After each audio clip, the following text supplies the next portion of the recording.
Perkenalkan, nama saya David Francis Mufasa, mahasiswa semester 4, jurusan Manajemen Fakultas Ekonomi dan Bisnis dari Universitas Samratulangi. Jadi kesempatan kali ini saya akan menjelaskan tentang materi dari mata kuliah perilaku konsumen dalam judul konsumen dalam tatanan sosial budaya.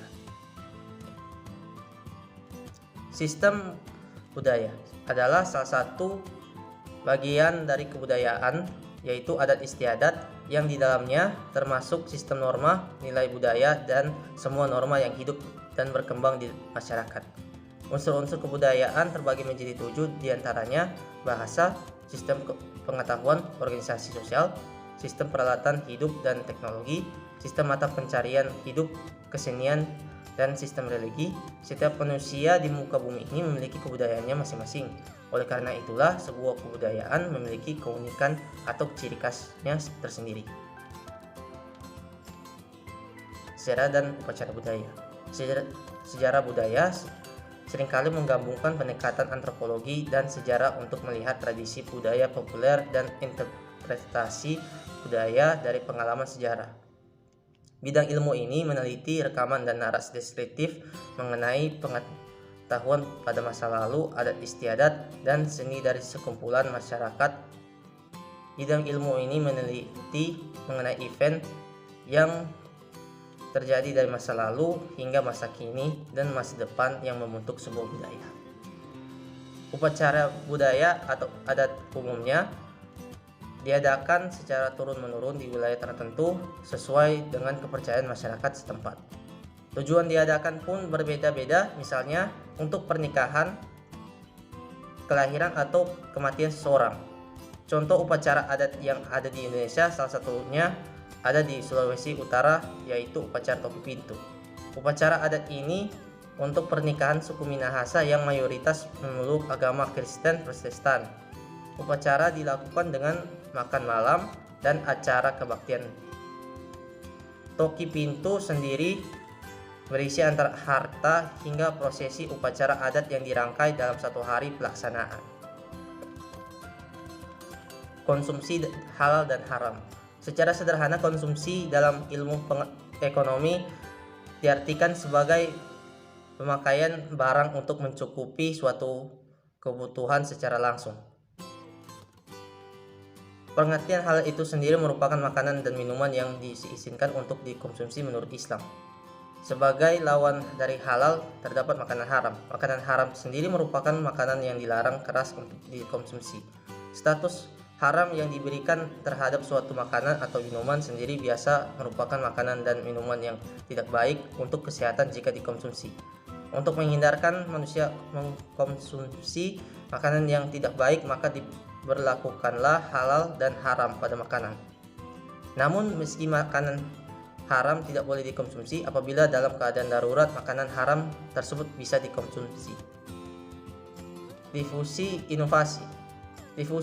inovasi adalah sebagai kegiatan yang mengkomunikasikan inovasi melalui saluran-saluran tertentu pada saat tertentu di antara anggota-anggota suatu sistem sosial yang mencakup teknologi, produk baru, dan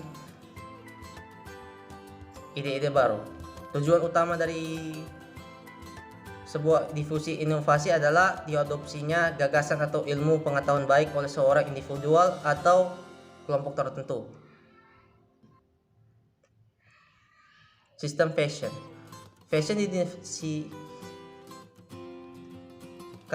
sebagai gaya yang diterima dan digunakan oleh mayoritas anggota sebuah kelompok dalam satu waktu tertentu. Fashion berkaitan erat dengan gaya yang digemari, kepribadian seseorang, dan rentang waktu. Fashion system mencakup semua orang-orang dan organisasi yang terlibat dalam menciptakan arti simbolis dan mengubah arti tersebut dalam bentuk barang. Walaupun seringkali menyamakan fashion dengan pakaian, baik itu pakaian sehari-hari atau pakaian pesta yang eksklusif. Penting untuk diingat bahwa proses fashion mempengaruhi semua tipe fenomena budaya seperti musik, kesenian, arsitektur, bahkan sains. Budaya konsumen global. Budaya konsumen adalah pandangan dan perilaku masyarakat yang menganut paham bahwa materi merupakan satu-satunya alat pemuas kebutuhan dan indikator dan dari ekstensi diri.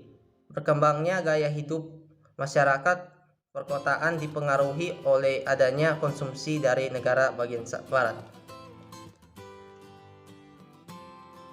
Satu sisi bisa menjadi pertanda positif meningkatnya kesejahteraan hidup masyarakat kota, yang mana efek peningkatan kegiatan konsumsi dipandang sebagai efek dari naiknya penghasilan dan taraf hidup masyarakat.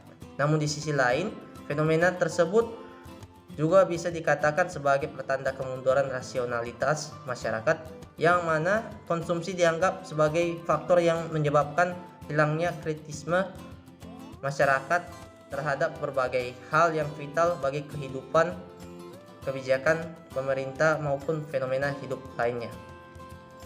Faktor lainnya juga yang mempengaruhi budaya konsumen adalah faktor lingkungan dan gaya hidup, sedangkan faktor yang mempengaruhi pola konsumsi yaitu konsumen individu, pengaruh lingkungan, dan marketing strategi. Sekian dan terima kasih.